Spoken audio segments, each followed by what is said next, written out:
ಬರಡು ಭೂಮಿ ಅಂತ ಕೈ ಚೆಲ್ಲದೆ ಕೂರದೆ ಕೃಷಿಯಲ್ಲಿ ಹೇಗೆ ಬಂಗಾರವನ್ನ ಬೆಳೆಯಬಹುದು ಅನ್ನೋದನ್ನ ಇಲ್ಲೊಬ್ಬ ರೈತ ತೋರಿಸ್ಕೊಟ್ಟಿದ್ದಾನೆ.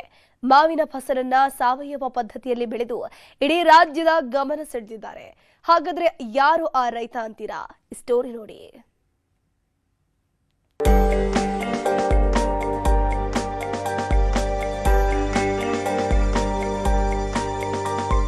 ಬಯಲು ಸೀಮೆಯಾದ್ರೂ ಸಮೃದ್ಧವಾಗಿ ಬೆಳೆದಿರುವ ತೋಟ, ಗೊಂಚಲಾಗಿ ಬಿಟ್ಟಿರುವ ಮಾವಿನಕಾಯಿ, ಗೋಡೂರಿನಲ್ಲಿ ನೈಸರ್ಗಿಕವಾಗಿ ಮಾಗುತ್ತಿರುವ ಹಣ್ಣು. ಹೌದು, ಎಲ್ಲಿ ನೋಡಿದ್ರೂ ರಾಸಾಯನಿಕ ಕೃಷಿ ಪದ್ಧತಿಯೇ ತುಂಬಿರುವ ಮಧ್ಯೆ ಚಿಕ್ಕಬಳ್ಳಾಪುರದಲ್ಲಿ ಪ್ರಗತಿಪರ ರೈತನೊಬ್ಬ ಸಾವಯವ ಕೃಷಿಯಲ್ಲಿ ಯಶಸ್ಸು ಕಂಡಿದ್ದಾರೆ.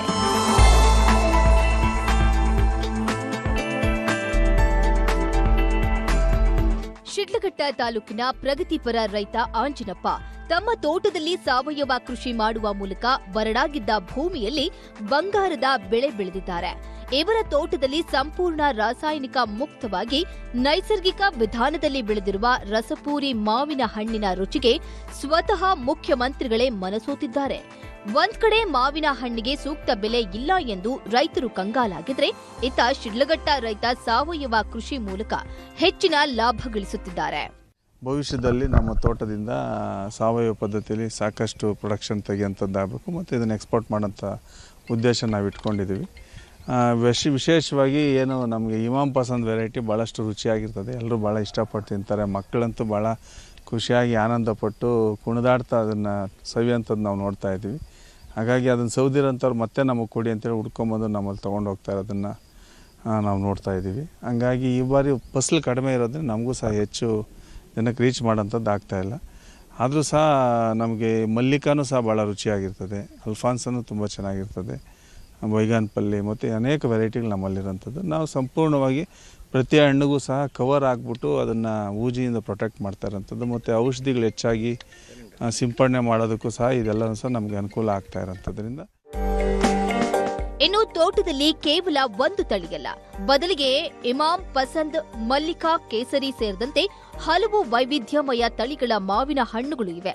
ಅದರಲ್ಲೂ ಇಮಾಮ್ ಪಸಂದ್ ತಳಿಯ ಒಂದು ಮಾವಿನ ಹಣ್ಣಿನ ತೂಕ ಬರೋಬ್ಬರಿ 2 ರಿಂದ 2.5 ಕೆಜಿಯಷ್ಟಿರುವುದು ಎಲ್ಲರನ್ನ ಹುಬ್ಬೇರಿಸುವಂತೆ ಮಾಡಿದೆ. ಈ ಅದ್ಭುತ ಫಸಲಿಗಾಗಿ ತೋಟದಲ್ಲೇ 108 ಕುರಿಗಳನ್ನು ಸಾಕಿದ್ದಾರೆ. ಕುರಿಗಳಿಗೆ ತೋಟದಲ್ಲಿ ಮೇವು ಸಿಕ್ಕರೆ ಮಾವಿನ ಗಿಡಗಳಿಗೆ ಉತ್ತಮ ಸಾವಯವ ಗೊಬ್ಬರ ಸಿಗುತ್ತದೆ. ಈ ಅಪರೂಪದ ತಂತ್ರಗಾರಿಕೆಯಿಂದಾಗಿಯೇ ಉತ್ತಮ ಬೆಳೆ ಬೆಳೆಯಲು ಸಹಕಾರಿಯಾಗಿದೆ. ಸುಮಾರು 1.5 ಕೆಜಿಯಷ್ಟು ಗಾತ್ರ ಇರ್ತದೆ. ಒಂದು ಹಣ್ಣು 2 ಕೆಜಿವರೆಗೂ ಬರ್ತದೆ. ಮತ್ತು ಅದನ್ನು ಕಟ್ ಮಾಡಿದ್ರೆ ಭಾಳಷ್ಟು ಅದರಲ್ಲಿ ಕಾಂಡನೇ ಜಾಸ್ತಿ ಇರ್ತದೆ, ವಾಟೆ ಕಡಿಮೆ ಇರ್ತದೆ. ಹಂಗಾಗಿ ಅದರ ತಳಿ ವಿಶೇಷತೆ ಆ ರೀತಿ ಇರೋಂಥದ್ದು.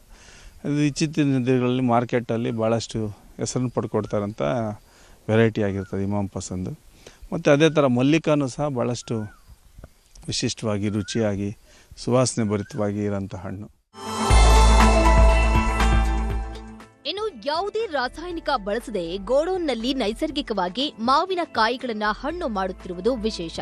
ಒಟ್ಟಿನಲ್ಲಿ ಸಮಾಜ ಸೇವೆಯೊಂದಿಗೆ ಆಧುನಿಕ ಕೃಷಿ ಯುಗದಲ್ಲಿ ನೈಸರ್ಗಿಕ ಹಾದಿ ಹಿಡಿದು ಯಶಸ್ಸು ಕಂಡಿರುವ ಶಿಡ್ಲಘಟ್ಟದ ಈ ಸಾಧಕ ರೈತ ಇಂದಿನ ಯುವ ಪೀಳಿಗೆಗೆ ನಿಜಕ್ಕೂ ಮಾದರಿಯಾಗಿದ್ದಾರೆ.